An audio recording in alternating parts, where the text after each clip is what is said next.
फला बहबूद के लिए है।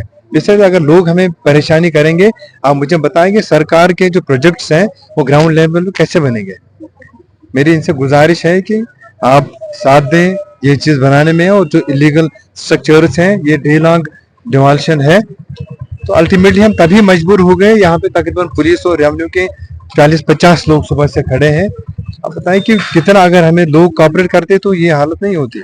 हम सुबह से खड़े हैं, हमें यहाँ पे जमीन साफ करके सरकार को हैंड ओवर करनी है। यहाँ पे ये क्राफ्ट विलेज बनेगा। नोटिस हमने दी हुई है, हम कानून के तहत ही चलते हैं। It is for the deputy commissioner और तहसीलदार मैडम इसको सुपरवाइज कर रहे हैं। यहाँ इसमें पुलिस भी है और रेवेन्यू भी साथ साथ यहाँ पे ये आज एक्सरसाइज कर रहे हैं। भी छोटे छोटे 2-3 स्ट्रक्चर डिमोलिश किए और कुछ पेड़ थे वो हमने काट दिए। हमें देखिए, अगर क्राफ्ट विलेज में हमारे पास 10 कनाल जमीन भी होती तो वो भी कम था, लेकिन जो अभी हमने देखा हमें 5-6 कनाल यहाँ पे मिल रहे हैं, क्योंकि सनमा में इतनी ज्यादा जमीन हमें अवेलेबल नहीं है। तो ये 5-6 कनाल से ही हम इसको ये क्राफ्ट विलेज के लिए, इसका कुछ मसला नहीं है। इन्होंने शॉप्स दिए, उन्होंने रेंट आउट की है, इससे कमर्शियल उन्होंने यूटिलाइज किया। देखिए, अगर सरकार ये भी चाहे इसे किराया वसूल कर ले। ये 4 लोग थे जिन्होंने इसमें शॉप्स बनाए हैं and they are earning rent out of these structures. ये पैसे कमा रहे हैं। इसमें कोई डिमांड कर रहा है तो मुझे एक ही कमरा है नहीं, लोग हैं वेल सेटल्ड है और आउट ऑफ दिस लैंड इन्होंने पैसे काफी कमाया है एज रेंट। किसी ने नॉन लोकल्स के लिए रूम्स बनाए थे, किसी ने, आप भी देख रहे हैं शॉप्स है ये रेंट आउट की हुई है, ये पैसे कमा रहे हैं। लास्ट में आपकी अपील क्या रहेगी जो वायलेट करेंगे? देखिए, ओवरऑल सबने कोऑपरेट किया।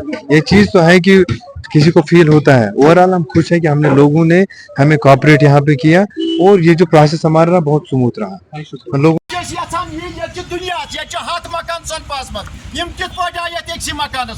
अगर इन बनावन कुछ जाए 3 कनाल या 4 कनाल ये 4 मकान बनयित, यह मे योतन मकान बनयित, अत 4 मकान बनयित।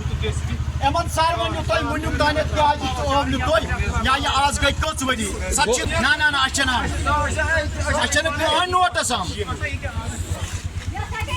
भेज दिया, इसको भेज दिया, हमें कुछ नहीं आया है। वो बच्चा है, उसके 2 बच्चे हैं, इसका सब इसी पे चलता है। तो ये तो एनफोर्स करते हैं लोगों को, आप ड्रग्स का काम करो। वो जब काम ही नहीं है, ना गवर्नमेंट के जॉब है ना कुछ है, उसको तो चर्च ही करना है। फिर यही पुलिस आगे PSA लगाएगी। तो हमें इंसाफ चाहिए। अगर इनको क्लियर करना है, पूरा क्लियर कीजिए तो हम खुद उतारेंगे। मैं पूरे गांव को साफ कीजिए, सारे गांव को। बाकी मैडम बोलती है कि हमने इसको एयरमार्क किया है, एयरमार्क आया है, जितना उनको जमीन चाहिए उतना वो ले रहे हैं, हमें कोई इशू नहीं है। लेकिन पूरा साफ कीजिए ना पूरे गांव का, वो इशू है। बस ये टारगेट कर रहे हैं। अब सरकार से आप क्या चाहते हो? हम गवर्नर से अपील करते हैं, प्लीज इसको रुकवाइए और कार्रवाई कीजिए। हम खुद उतारेंगे। जब पूरे गांव का उठेगा तो मैं खुद उतारूंगा इसको।